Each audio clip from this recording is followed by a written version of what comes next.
My son once told me I embarrassed him even when I said nothing.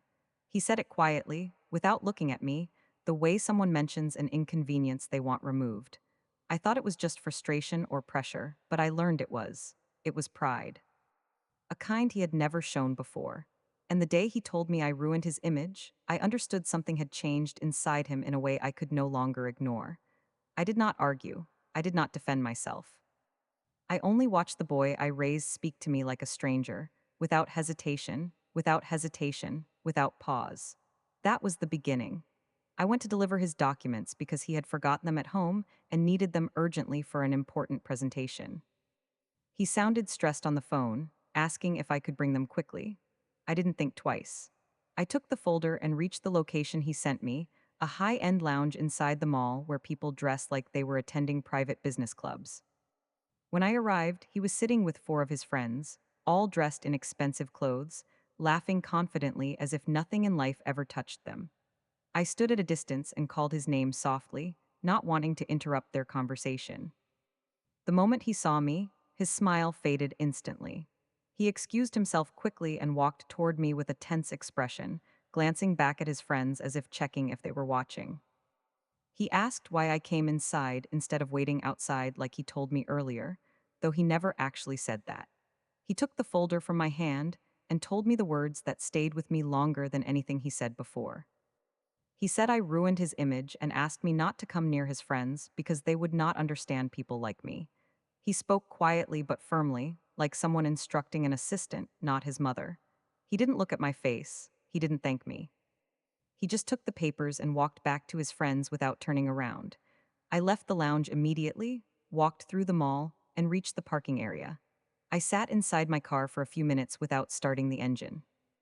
There was no confusion or anger, just a silence that felt heavy because I couldn't recognize the person he had become. After a few minutes, I drove home normally, reached the house, placed my bag on the table, and made tea to steady myself. I didn't call him. I didn't message him. I wanted time to understand the change without reacting emotionally. The next morning, he didn't call to check if I reached home safely. He didn't mention what he said. But that same afternoon, I received a notification from the bank showing a transfer I did not authorize. It wasn't small.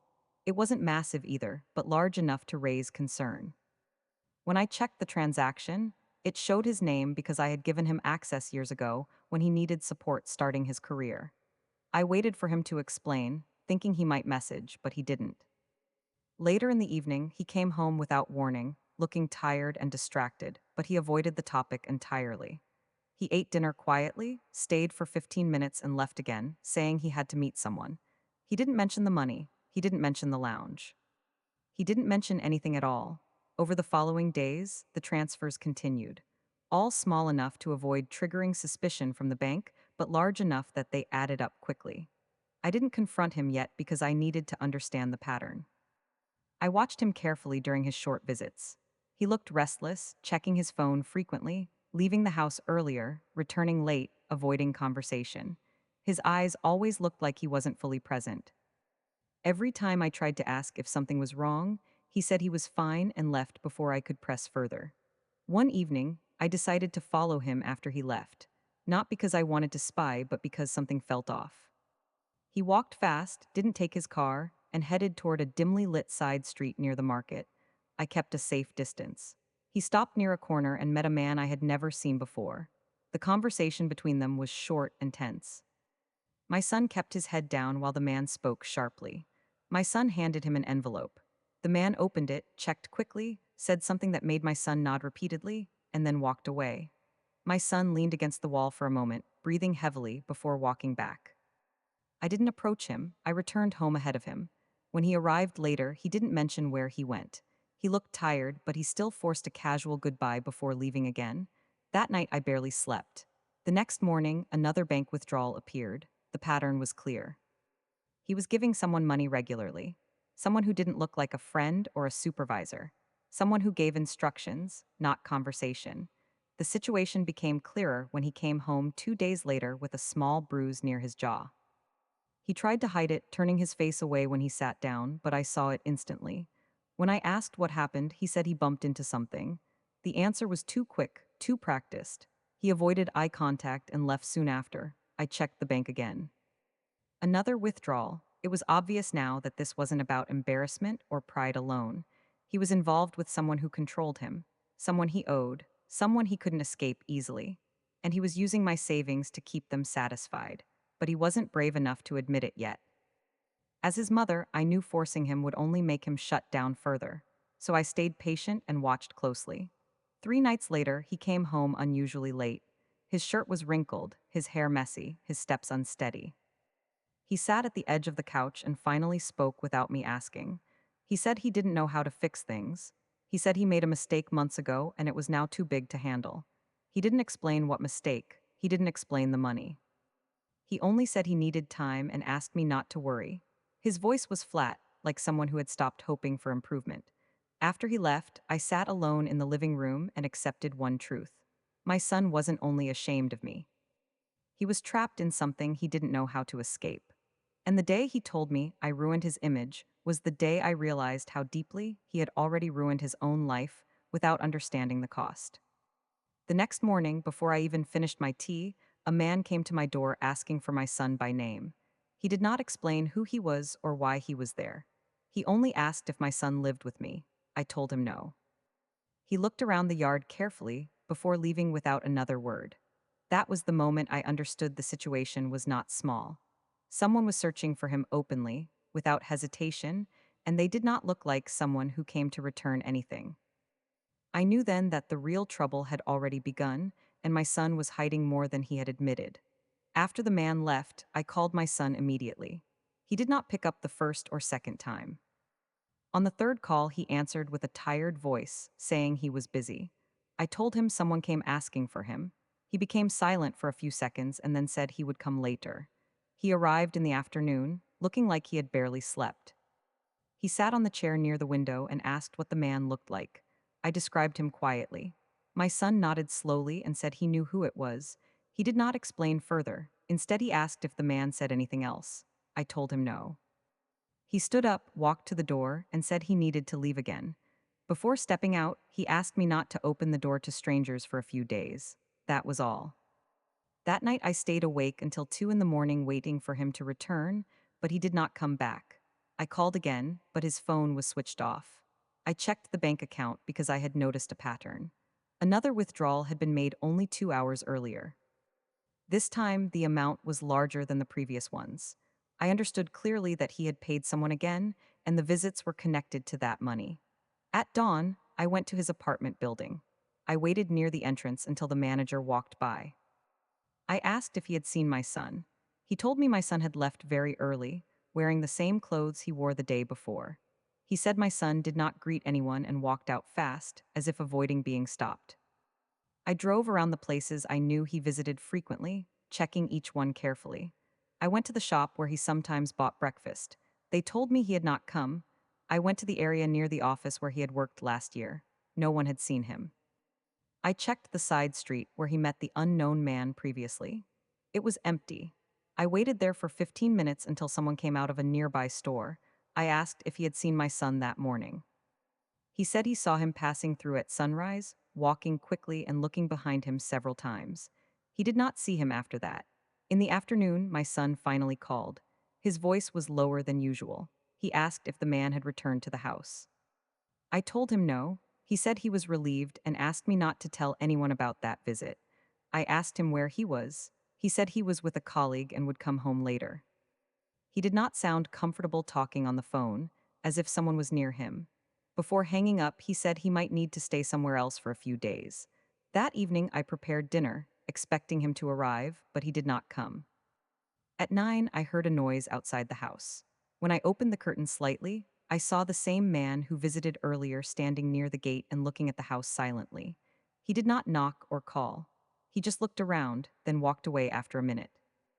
I called my son again, told him the man returned, and he told me to lock the doors and not let anyone in. He sounded more serious than before. I asked him directly what was happening. He stayed quiet, then said he would explain when he came. He promised to return by morning. I did not sleep. I kept the lights off and listened carefully for any sound outside. At 5 in the morning, I saw my son walking toward the house. His clothes were dirty and he looked exhausted. He entered quickly and locked the door behind him. He went into the kitchen, drank a glass of water, and finally sat down. He said he had been hiding in a friend's storage room because the men following him were nearby. He told me that he owed money and that he had been paying them using my savings because he could not keep up with the amount they demanded. He said the first payment was small, but the second doubled, and after that the numbers kept increasing.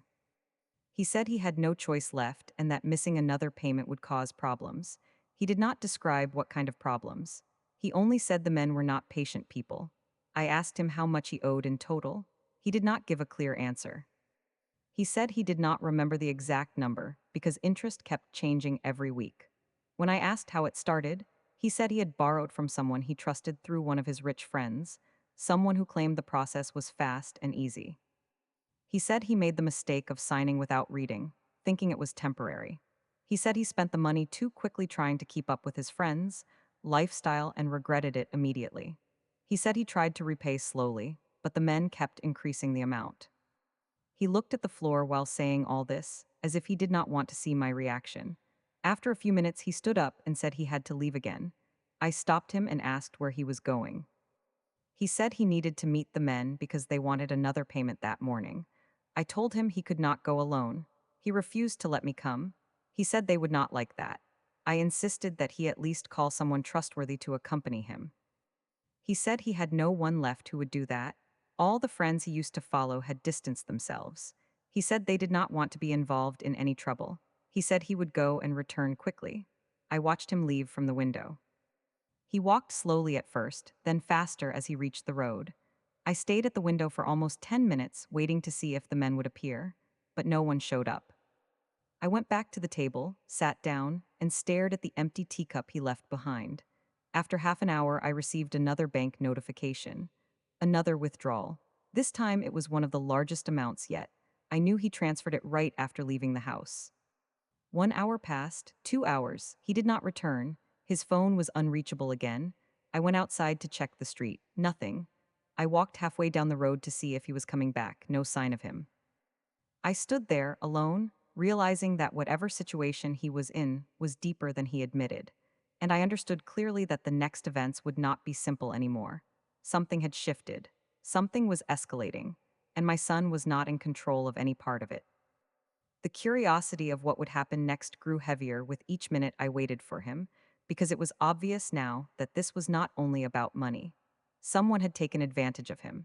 Someone was pulling him into something he could not manage alone. And someone was watching him closely enough to know every step he made. And that was the moment I realized the story was about to change direction completely. 3 hours passed, and my son still had not returned. His phone stayed off. I waited near the main road so I could see him from a distance if he came walking back, but no one resembling him appeared. Cars passed, people passed, bicycles passed, but not him. I checked every corner he usually used when coming home, but there was no movement. By the fourth hour, I knew he was not just delayed. Something had stopped him. Whether it was the men he owed or someone else he trusted, I did not know yet. But the silence around him was too controlled to be accidental. I left the gate and walked toward the direction he had taken earlier. The road was busy but familiar. I checked the small tea stall where he sometimes stopped. The owner shook his head when I asked. He had not seen my son since last week. I went further down to the bus stand. The shopkeeper there said he saw my son walking fast that morning, but did not know where he went afterward. I continued straight until I reached the block where he usually met the men collecting payments, but the corner was empty. No sign of any exchange, no sign of any argument, no sign of any vehicle parked suspiciously. I stood near the wall for a few minutes observing movement around the area. A group of boys were standing outside a mobile shop. I asked one of them if he had seen my son. He recognized him and said he saw him earlier in the morning talking to two men near the alley entrance. He said the conversation looked tense because my son kept shaking his head. When I asked if he heard anything, he said no. He only saw one of the men point toward a car parked further down the street. My son apparently looked at the car, hesitated, then followed them. After that, the boy did not see what happened. I walked toward the alley the boy mentioned. It opened into a back lane that led toward a large abandoned building. The building had no active shops, only a closed warehouse. I checked the surroundings carefully. There were no people around, only a few motorcycles parked at a distance. I went near the warehouse gate but did not enter. I called my son again, thinking he might answer this time, but his phone remained off. I stood near the entrance of the lane trying to decide whether to wait there or keep moving. After 10 minutes, I chose to keep searching. I went to the only person I knew he sometimes confided in, an old colleague named Saad. He lived 2 streets away. When I reached his house and mentioned my son's name, Saad stepped outside immediately. He said my son had called him early that morning asking if he could come over, but he never arrived. Saad said he waited for almost an hour and then left for work. He also said my son sounded worried and kept asking if Saad had seen a certain car near the area recently. When I described the man who came to my house earlier, Saad recognized the description and said he had seen the same man waiting outside the office building last week. From there, I went to my son's workplace. The security guard told me my son had not come to the office for 2 days. He had not called or informed anyone. His manager had tried reaching him, but his phone was off. The guard said a black car had come looking for him 2 days earlier, but the guard did not know the men inside and refused to give information. I checked the small restaurant where my son sometimes ate lunch. They said he had not been there in almost a week. I asked them carefully if they had seen any unusual activity or anyone asking for him. The waiter said yes. He said 2 unfamiliar men came last night and asked around about someone matching my son's description. They left when they learned he had not been there.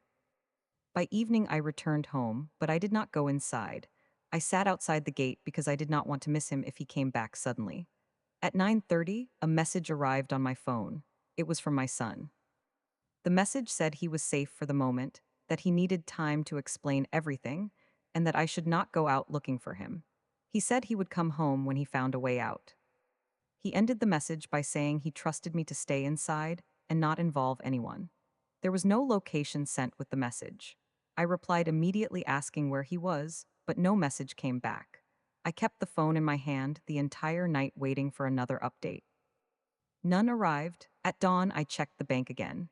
Another withdrawal had occurred at midnight. The amount was nearly the rest of what was left in the savings account. My son had made the transfer while hiding. It was clear he had been forced to make another payment. At 8 in the morning, the same man who visited earlier returned to the gate. This time he knocked confidently. When I opened the door, he asked calmly if my son had come home.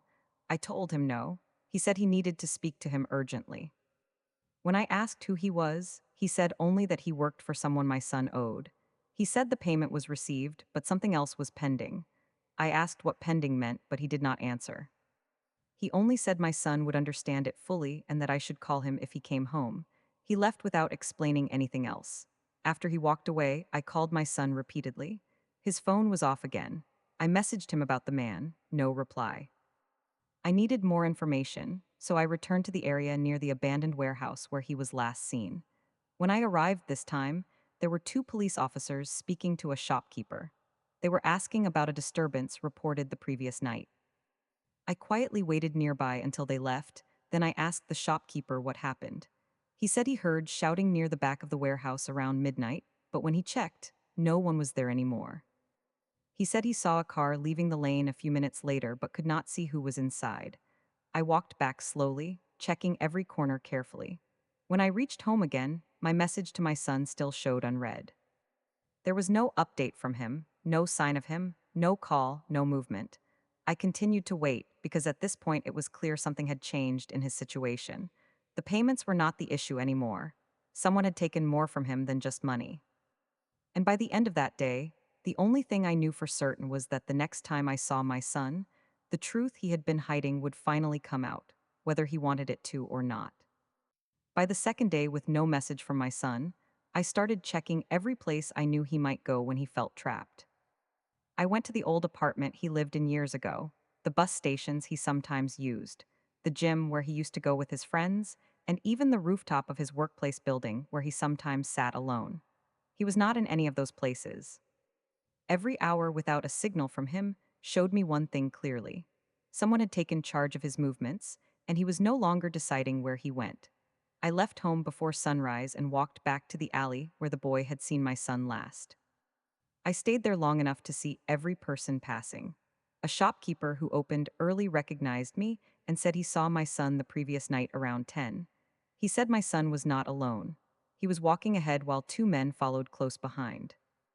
The shopkeeper said they all got into a dark-colored car and drove toward the old factory road. He said the car returned after 20 minutes but without my son inside. I asked him to describe the men. He said one was tall with a heavy build, the other was thin. Both looked impatient. I went toward the old factory road. The buildings there were mostly empty. I walked along the entire stretch until I saw tire marks near the back gate of a closed warehouse. I checked around but found nothing else. A stray dog barked from inside the broken fence, but there were no signs of anyone staying inside. I went back to the road and continued walking until the area became busier near the commercial street. A security guard at one of the shops told me he saw a similar car parked the previous night and heard a brief argument between two men near it, but he did not see my son. At noon, I received a message from an unknown number. It said my son was fine and that he needed a few more hours. The language was short and direct, not written the way my son usually typed. I replied asking who sent the message. No answer came. I checked the number on a directory app. It was not registered to anyone. I copied it down and saved it. 5 minutes later, my son's phone still appeared switched off. I decided to go to Sod again. When he opened the door and saw me, he understood quickly why I came. He said he received a call from my son's number early in the morning, but when he answered, someone else spoke. The person asked if Saad knew where my son worked last and what time he normally went there.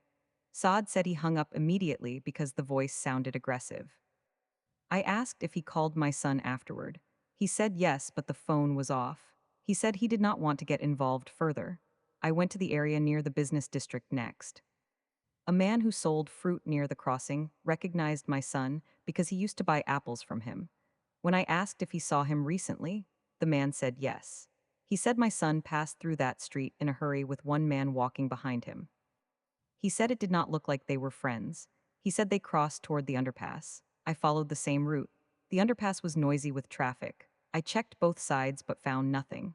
At 4 in the afternoon, the same unknown number sent another message. This time it said my son would contact me at night. Again, the message did not sound like him. I sent multiple replies asking for a location. No response came. I called the number, but it rang twice and cut off. Around 6:30, the man who had been visiting my home appeared again, standing near the corner this time, watching the house. When I stepped outside, he walked toward me. He asked again if my son returned. I told him no. He said my son had taken money from the wrong people and the situation was becoming complicated. He said they were trying to locate him as well. When I asked if he knew who sent the messages, he refused to answer. He only said my son should not think running would solve anything. I asked him directly what they wanted. He said they wanted my son to complete something he owed them. He did not explain further and left. After that conversation, I went back inside and called every contact my son had saved on my phone from years ago. None of them had seen him. One colleague said he saw him 2 days earlier looking extremely stressed, walking fast near the parking lot. He said my son ignored him when he called his name. I waited near the window until 11 that night. Finally, my phone lit up with a new message from the unknown number. It said he would meet me near the Central Market at midnight. There was no I or me in the message, only instructions. I immediately left the house and reached the market. Nearly half the shops were closed. I walked around the outer area looking for my son. At 12:10, I saw him standing near a shuttered clothing store. He looked thin, tired, and covered in dust, but he was standing upright. When I reached him, he told me quietly that we had to walk toward the opposite street because someone had followed him. We walked fast without looking back. When we reached a darker side lane, he stopped. He told me he could not stay home for the next few days because the men chasing him wanted something more than money. He said they kept him somewhere temporarily and warned him not to involve anyone. He did not mention where they kept him. He did not say what they wanted from him. He only said they gave him limited time to arrange something. I asked him what exactly they wanted. He said he would explain when we reached a safer spot. He suggested going to one of his old friend's vacant apartment. We walked in silence until we reached the area. The building was mostly empty. He opened the door using a key his friend had left with him earlier. Inside, he locked the door and finally sat down. That was when he said something that changed the direction of everything. He said he did not owe money anymore. The men had collected enough from him. What they wanted now was for him to do something for them, something specific, something he did not agree to, something they insisted he complete within 2 days. He did not say what it was. But he said it had nothing to do with money. It had to do with a person. And that was when I realized we had entered a completely different kind of danger. When my son finally closed the door of that empty apartment behind us, he told me the men who had been following him were not criminals in the way people imagine. They were part of an investment group that pretended to be wealthy, successful, and connected. They convinced him and others to pour money into a project that never existed. When the group collapsed, the leaders blamed the junior investors and demanded they bring in new people to cover the losses. My son refused, and that refusal was the reason they kept tracking him. The money he paid them was only stalling time. He sat down on the floor of the apartment and explained the situation without looking up. He said the group had started 6 months earlier. They presented themselves as a private investment circle run by young entrepreneurs who claimed they were making returns faster than traditional banks. They held their meetings in expensive rented lounges, hired cars for the day, and dressed like they had money. My son joined because one of his former colleagues invited him. He put in his savings and received fake screenshots showing profit, which convinced him to add more. When the scheme began to fail, the leaders said the losses were because new people had not joined on time. They asked my son to bring in 3 new members. He refused because he did not want anyone else to lose money the way he did. That refusal marked him. He said the men pressuring him were part of the recruitment team. When the group started collapsing, they targeted the members who still had access to other people. My son was one of them. They kept demanding he bring in at least one person to fill the gap. When he still refused, they began asking for money instead. Each payment he made reduced the pressure for a few days, but then they returned with new amounts. They kept telling him the losses were his responsibility because he benefited earlier, even though the profits he saw were fabricated. He said the messages I received from the unknown number came from one of the group members who held a position just above him. That man was pushing him to attend one final meeting where they would settle everything. My son refused because he knew they would force him to sign a document that would tie him legally to the group's remaining debt. He said the group leaders were planning to disappear soon, and the signing would leave him responsible when the scheme fully collapsed. That was why he ran. I asked him where his colleague who invited him was. He said that person had already left the city because his own family discovered the truth and pulled him out before he got involved deeper. My son was the only one remaining in the group's reach. He said the men were increasing the pressure every day because the main investors were leaving and they needed someone to absorb the blame. As he spoke, his phone vibrated. It was the same unknown number. He looked at it and ignored it. After a few seconds, a new message arrived. It said they knew he was still in the city and that the time was running out. He placed the phone face down on the floor and remained silent. Then he said the men did not want money anymore. They wanted him to bring in one final person or sign the responsibility papers. He said he told them he would not bring anyone into the scam. That was when they began appearing near the house. They were trying to scare him into cooperating. He said the visit to my home was meant to force him by involving me indirectly. I asked him if the police could help. He said the group operated legally on the surface. They had a registered business name. Their meetings looked like normal investment gatherings. Their contracts used complicated language that made everything appear official. Reporting them too early would give them time to disappear with the remaining funds, leaving him with no protection. He said the only way was to gather proof that they were using false information to pressure him. He said he had screenshots, voice notes, and documents saved in his email, but he needed more before he could file a complaint without being blamed for participating. He stood up and walked toward the window. He checked the street twice. Then he said he needed to retrieve something from his apartment, but he could not go alone. I told him I would come with him. He said it was risky but agreed. We left the empty building and kept close to the walls to stay unnoticed. When we reached his apartment building, he looked around the entrance carefully. The area was clear. We went upstairs quickly, and he opened the door. Inside, he went straight to his small desk drawer and took out a flash drive. He said it contained all the proof he had collected. He checked his phone again. No new messages. Then he packed a few items into a bag and said we had to leave because the men sometimes watched the building. As we stepped outside, a car turned into the street. My son froze. The car slowed down near the building entrance. We stepped back into the hallway quietly and waited. The car stayed there for almost a minute before driving off. We left through the back exit and took a longer route home. When we reached the house, he placed the flash drive on the table and said it was enough to involve the authorities if anything escalated further. He said the group had scheduled a final meeting for the next day, and he expected they would contact him soon. At 10 that night, the unknown number called again. My son answered. The voice on the other end told him to be at a certain office building the next afternoon. My son did not deny or argue. He only said he heard the instruction. The call ended. He turned to me and said he had to go because if he did not show up, they would come looking again.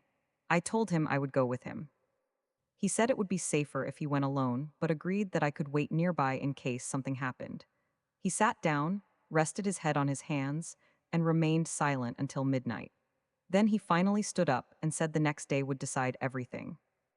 He said if the meeting went badly, he would walk straight to the authorities with the flash drive. And that was when I understood clearly that the end of this problem would not be simple. The next day would either give him a way out or pull him deeper into something he would not escape easily. The next morning, my son woke up early and prepared quietly. He checked the flash drive again, placed it inside his pocket, and then looked out the window for a long time before saying we needed to leave within the hour. We walked out together and took a public bus instead of his car because he said the group sometimes followed him. During the ride, he did not speak at all. He kept checking each person who entered and kept his phone in his hand without turning it on. When we reached the commercial area, he pointed toward a tall office building where the meeting was supposed to happen. I stayed across the street near a small cafe so I could see the entrance clearly. My son crossed the road and walked into the building without looking back. I kept my eyes on the entrance, watching every person going in and out. 10 minutes passed, then 15, then almost 30 before he finally appeared again at the door with two men behind him. They were walking close but not touching him. He stepped outside while they remained near the entrance. My son looked at me once from a distance and signaled that he needed to walk further down the road. I followed after a few seconds so it would not look obvious. He walked into a narrow side lane and stopped near a wall. When I reached him, he said the meeting was short. They told him he had one last chance. They wanted him to join their new branch and bring in at least one person within the next 48 hours. They said if he refused, they would list him as one of the people responsible for the losses in the main group. They told him the documents were ready to sign. They said his signature would move the responsibility away from them. He refused again. They gave him until the next day to change his mind. He said they did not threaten him, but their tone made it clear they would not let him step away easily. He said they did not talk about money anymore. They only mentioned recruitment. He said the men were trying to push him into helping them prolong the scam because they were losing members quickly. He said they were desperate to stabilize the group on paper before shutting it down. He said they needed someone to blame officially, and his signature was the easiest option. We walked further into the lane and sat in a small bakery. He ordered water but did not drink it. He said he did not want to involve anyone else, not even his friends.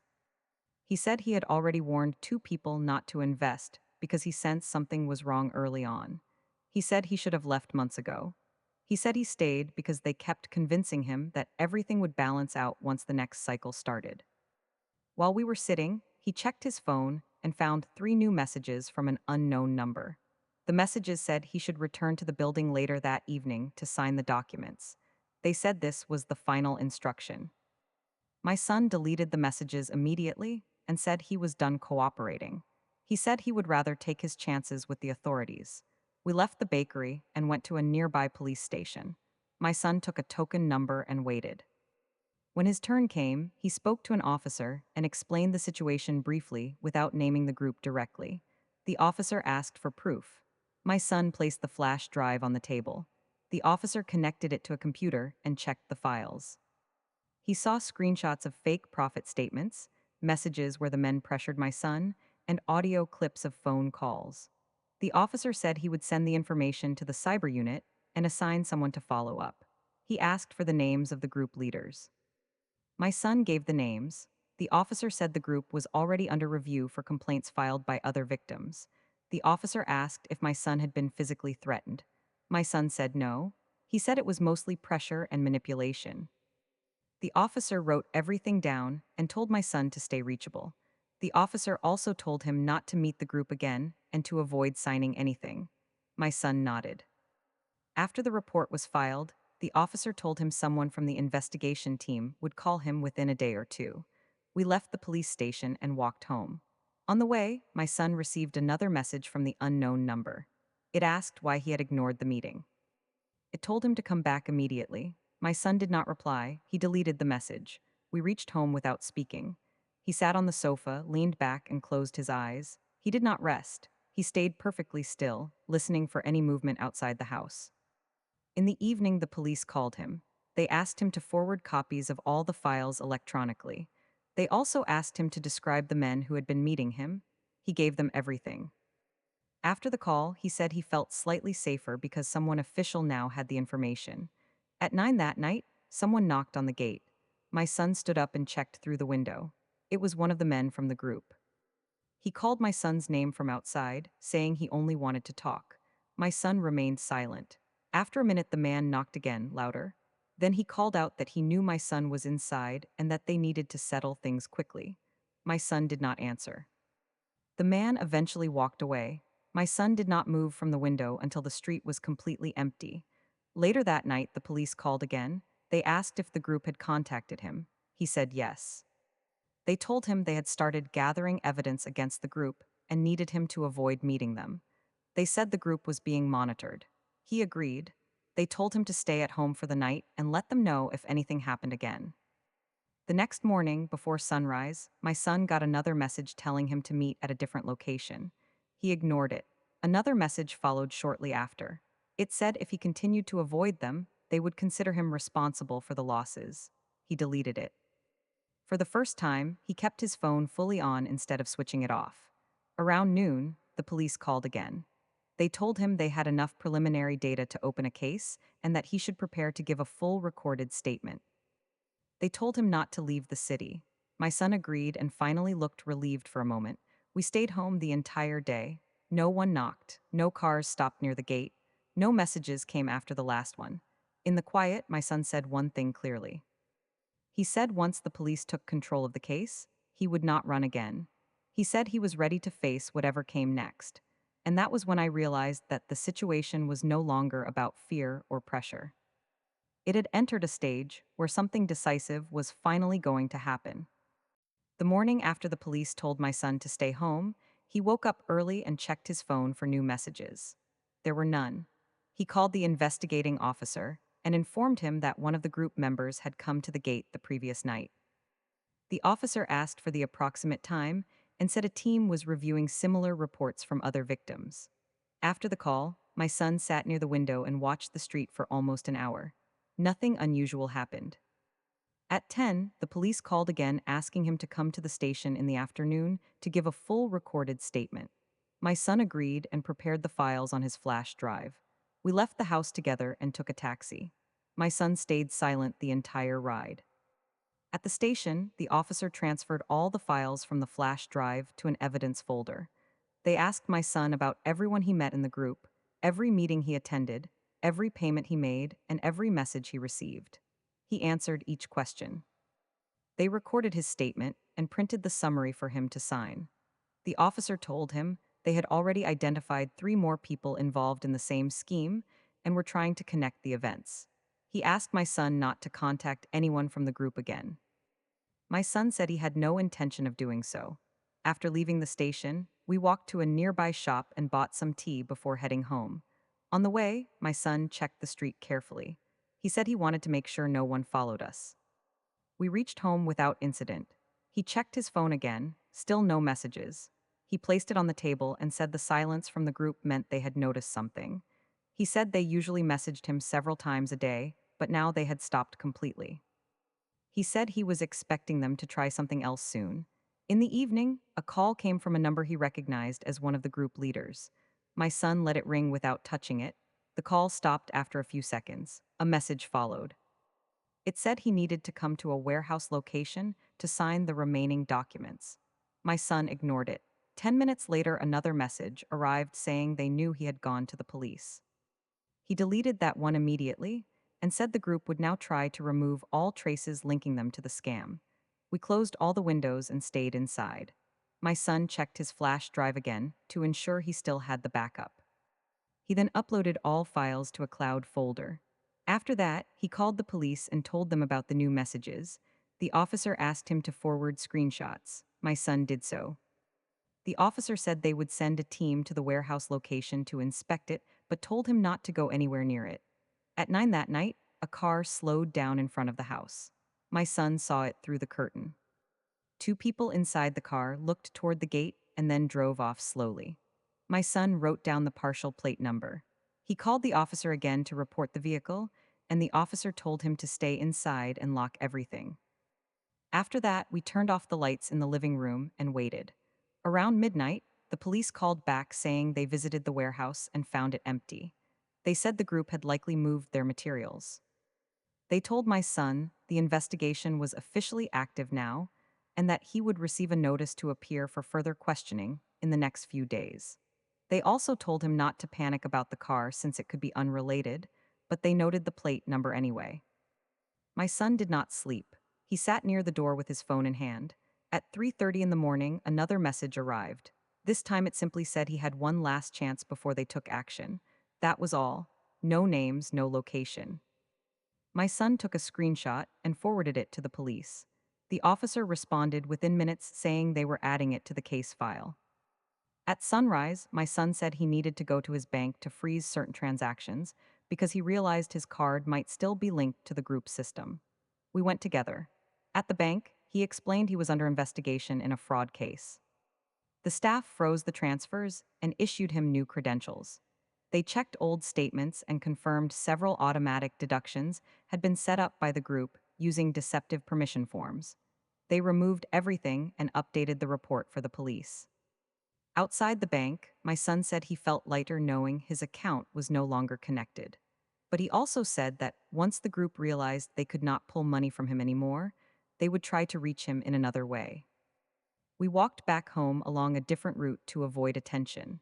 At the corner near our house, we saw a man standing under a tree looking at his phone.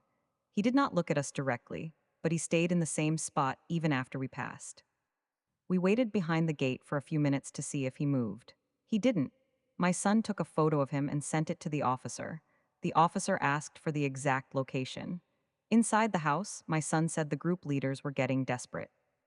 He said once they realized he had gone to the authorities, they would push to clear their tracks and blame lower-level members. He said they might try to place the responsibility on him since he never recruited anyone. He said they would pretend he was the one who mishandled the funds. In the afternoon, the police called again, saying they wanted him to come the next day for a second round of questions because they had found connections between his files and another victim. My son agreed. After the call, he received a new message from an unknown number telling him he had until sunset to meet the group. My son turned off the phone and said the group was losing control of the situation. Before evening, two police officers arrived near our street and parked a short distance away. They said they were responding to the report my son filed about the man near the tree. They asked us to stay inside until they finished checking the area. After about 30 minutes, they returned and said the man had left before they arrived. They told my son to avoid walking alone for the next few days until the investigation progressed. When the officers left, my son locked the main gate, sat at the dining table, and said the next step would determine whether the group tried to disappear completely or tried to hold him responsible publicly. He said he was prepared for both. And that was when I realized the problem had moved from hidden pressure to open confrontation, and whatever happened next would not happen slowly. The next morning, we went to the police station for the second round of questioning. My son handed over the new screenshots and the photo of the man standing outside our street. The officer confirmed they had already cross-checked his files with information from 3 other victims. They said the group was preparing to shut down and disappear, which meant they needed to move fast. The officer told my son they had enough evidence to call in the group leaders for questioning. He told us to return home and wait for updates while they conducted the next step. When we reached home, my son received another message from a different number. The message said their team knew he had gone to the police and that he should expect consequences. My son forwarded it to the investigator immediately. The officer told him not to respond to anything and reminded him that the police were monitoring several locations linked to the group. My son placed his phone on the table and said the group must have realized the investigation was active. In the afternoon, the police contacted him again, saying they had found the main office of the group and were preparing to visit it. They instructed him to stay home for safety reasons. My son agreed and locked all the doors. For the next 2 hours, we stayed inside without speaking much. Every few minutes, he stood up to check through the curtains. Nothing unusual appeared on the street. Around 4:30, the officer called again. He said the group's office had been found empty. Computers, files, and furniture were gone. They said it looked like the leaders escaped earlier that morning. They asked my son if he received any new contact from the group. He said no. They asked if he knew where the leaders might go. He said he did not. The officer told him they were issuing alerts to other stations because several victims had filed complaints at the same time. Half an hour later, my son's phone vibrated again. This time, a voice note arrived from another unknown number. The voice told him that he should not think the police could protect him from being blamed for the entire investment collapse. The voice said his name was already on several lists and that the leaders had put him forward as the person who handled the recruiting. My son listened once, saved the recording, and sent it to the police without replying. The officer called him 5 minutes later asking for the exact time the voice note arrived. After sunset, we heard a small noise outside the gate. My son checked quietly and saw a paper envelope placed on the ground. He picked it up and brought it inside. The envelope contained printed documents accusing him of mismanaging investor funds. It had his name typed on the first page. It listed false details that made it look like he was responsible for the losses. My son immediately took photos and sent them to the police. The officer told him not to sign anything and not to worry about the papers because they appeared fabricated. We stayed awake most of the evening. Around 9:30, the police called and said they had traced the number that sent the voice note. They said it belonged to one of the Middleville members of the group and that he was now on a list of suspects. They told my son to prepare for a formal prosecution process, which might take time, but would eventually clear him because the evidence showed he was a victim and not an organizer. Near midnight, another message came from the same unknown number telling my son he had until morning to withdraw his statement from the police. My son deleted it and informed the officer. The officer said this message would be added to the intimidation charges. He also said they were tracking the group's online movement and expected to find more links by the next day. We turned off the lights and sat near the living room window to watch the street.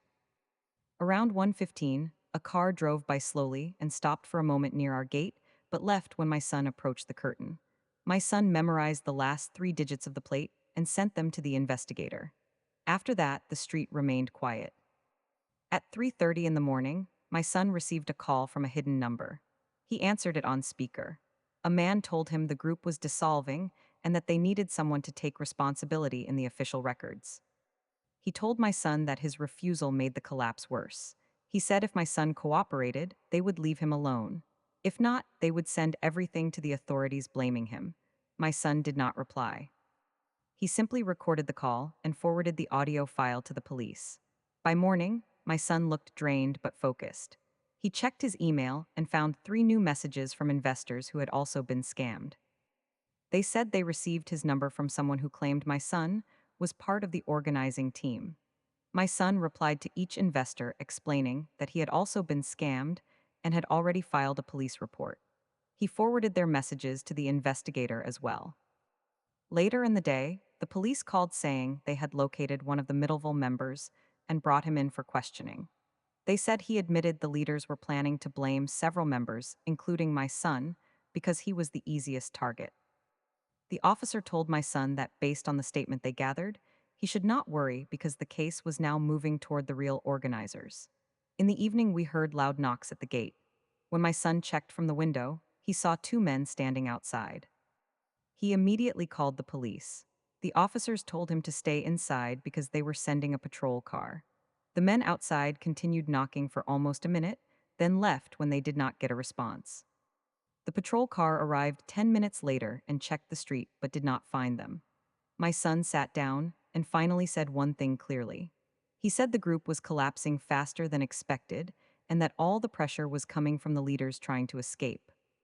He said once the police captured them, the intimidation would stop. He said the situation was close to ending but still unpredictable.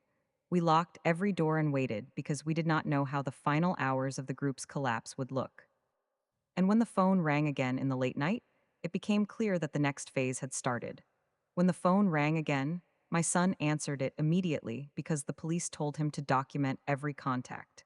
The call lasted only a few seconds. A man told him the leaders of the group were leaving the city before morning and that he needed to meet them if he wanted his name cleared. My son recorded the call and forwarded it to the investigator. The officer called back and said they were dispatching a team to track the locations of the group members. He told my son not to go anywhere until they gave instructions. An hour later, around midnight, the police contacted him again. They said one of the investors had provided the location of an apartment where two of the group leaders were hiding. They asked if my son could confirm whether the address matched any place he had visited with the group before. My son said yes because he had gone to that apartment once for a meeting. The officer told him to stay near his phone because they might need him to verify documents. We stayed awake while the police team went to the location. At 2 in the morning, the investigator sent a message saying they had reached the apartment, but the door was locked from outside. They found signs that the occupants had left in a hurry. They sent my son a video of the empty room and asked if he recognized anything. He pointed out a small table and a plastic folder that belonged to the group. The officer said that was enough to confirm the apartment was being used by them. At 3:30, another police officer called. He said they had stopped a car with two men inside matching the descriptions my son had given earlier. The men were being questioned. The officer asked my son to come to the station in the morning to identify voices from audio samples. My son agreed. After the call, he went to pack the flash drive and printed copies of all files. In the morning, we went to the station. The officers played 3 voice clips from the suspects. My son immediately recognized the voice of the man who had called him the previous night. He confirmed it. The officers wrote it in the report. They then showed him a folder containing printed contracts used by the group. He identified the exact contract they tried to make him sign. The officers told him this was enough to add charges of attempted coercion and fraudulent representation against the group leaders. At noon, the police informed him that they had located another apartment used by the group in a different part of the city. They asked if he could confirm the address. He checked and said he had never been there. The police then asked him to come again in the evening for an extended interview as part of the victim documentation. We went home to rest for a few hours before returning. During the afternoon, my son received a final message from an unknown number saying the group was dissolving and that they were removing his name from their lists. My son forwarded it to the investigators. They told him not to worry because the group no longer had the structure or the means to pressure anyone. They also said 2 of the leaders were already in custody and the rest were being tracked.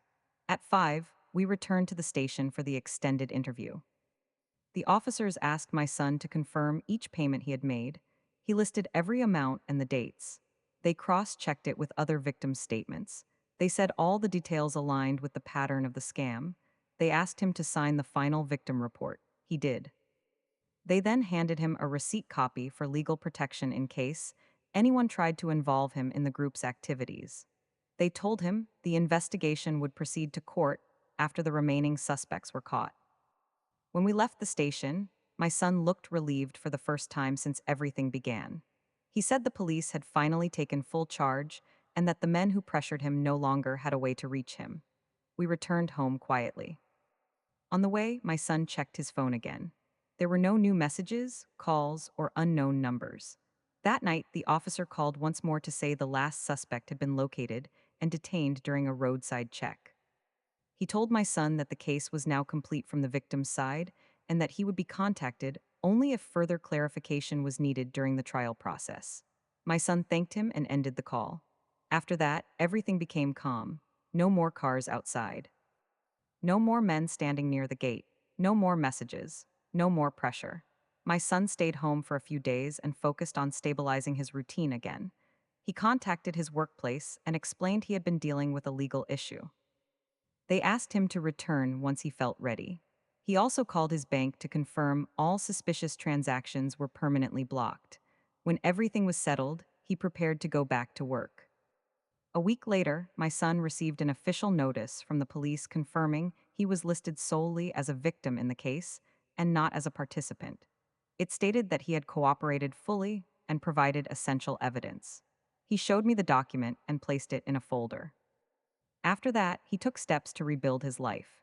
He changed his phone number, deleted all contacts associated with the group, and stopped visiting the places where the scheme had started.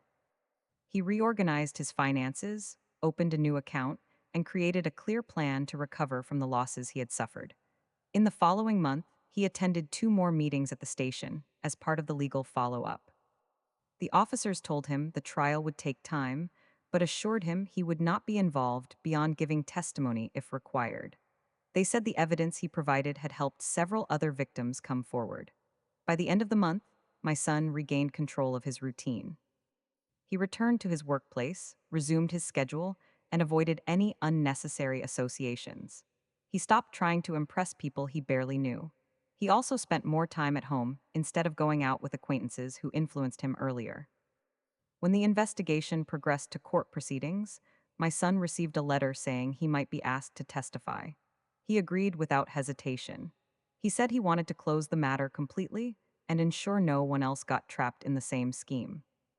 The story finally settled when the police informed him that the leaders had been formally charged with fraud, coercion, and the creation of a fraudulent investment network.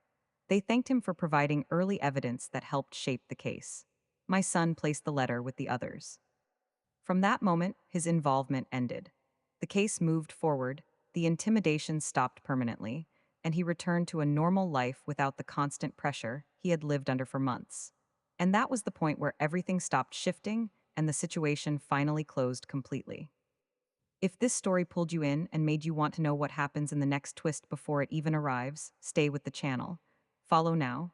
Every story here starts quietly and ends in a way you never expect. Don't miss the next one.